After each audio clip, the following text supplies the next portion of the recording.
So the pictures of the actual shooter of Charlie Kirk have been released by the FBI. And well, maybe you can help identify this person. It has just been released just a couple minutes ago. And this is all the information that we have. It's a male, I think it's in his 20s is my guess. He looks like a college student. Not much information, but much more information.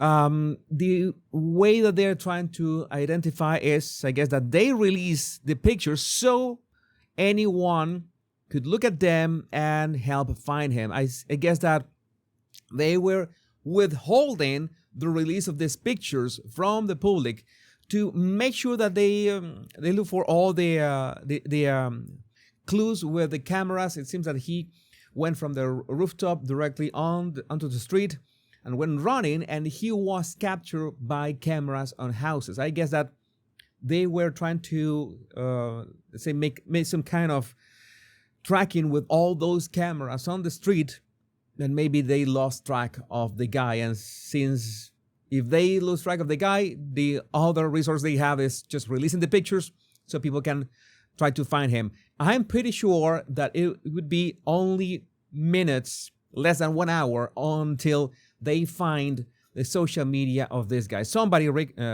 recognizes this guy. They know who he is. They will find the social media. We will have that in less than 1 hour. But meanwhile, I'm sharing with you the pictures. And by the way, as part of the investigation, this is something that I was talking about on X. This is rifle that was recovered from the apparent path in which this guy just ran away. So they recovered the rifle. It was the empty cartridge. I don't know the exact term for that. I apologize if I'm just saying it incorrectly. And there were the other 4 bullets, the not used bullets in the chamber, something like that. It seems, according to authorities, this report, Steven Crowder was the first one to get it. These casings of the ammunition had pro-trans and anti-fascist messages, which people are already jumping into the conclusions, okay, this was a trans guy. Now, when you think about it, the body of this guy looks a bit odd. The way that he was going up the stairs, I think he's carrying a backpack. It looks like a bag. He's carrying a backpack, by the way. I don't know if he looks like he's carrying a backpack. Yeah, it's like, it looks like it. Yeah, like he's carrying a backpack. But then again, the messaging in the casings of the ammunition, I think, I don't know about you, but I think that is too on the nose. I think that is way too on the nose. It's like, okay, I'm going to leave these messages and I'm gonna just drop the rifle in the middle of my escape path. Okay, which at the same time, why would you just drop the rifle there? Why? I don't know. I have so many questions, and people have so many questions about if this was a pro or this was an amateur. I said in a previous video about the shooter, I don't have that much knowledge of that kind of shooting, that this might have been the work of a pro. And I got a lot of comments saying that no, not necessarily. With a good scope, 200 yards, an amateur can land that shot with no problem. I think the wind was like 7 to 8 miles. So apparently it's not that much of a big deal. It didn't have to be a pro. But the problem is the amount of people who were like involved in the version of this guy just running away. How could that happen? And there's also this FBI, ex-FBI, retired FBI agent says that the guy, the shooter, picked a spot in which he could be at a highway within mere minutes, like in a couple minutes. And from that, it's anyone's guess where he went. So we have the pictures.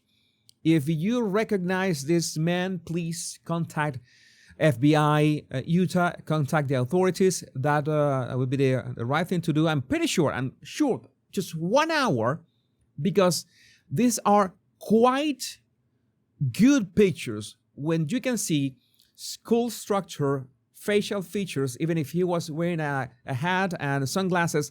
It's very easy from the way he cuts his hair, the structure of the jaw, the ears, the nose, the structure of the face, the structure of the shoulders, the body composition, everything. For people who maybe attend classes with him regularly, in the way that he is dressed, it should be easy to spot.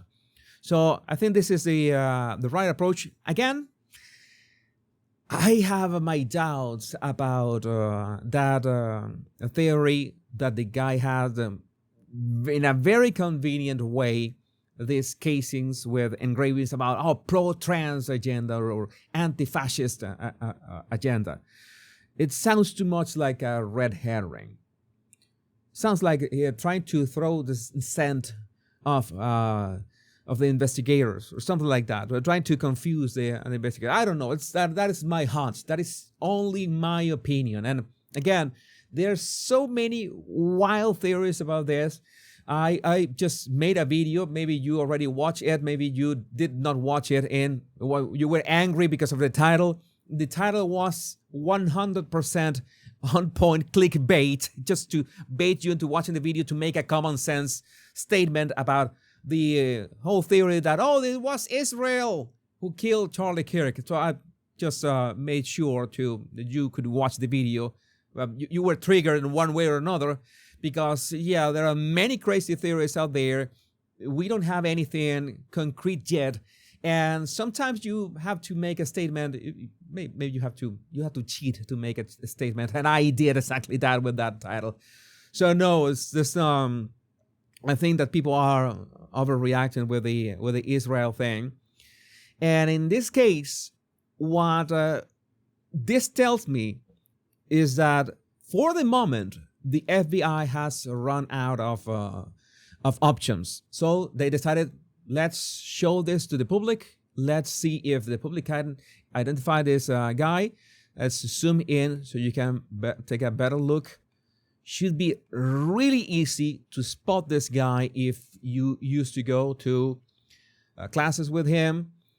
We also don't have any guarantee that he attends the classes at the university. It should be rather easy if you show this to teachers, maybe teachers and people who work at the university should be able to. That would be the fastest approach. But again, I would like to know what you think about this in the comments. My name is Jesus Enrique Rosas. I'm the Battle Language Guy. Much love and bliss.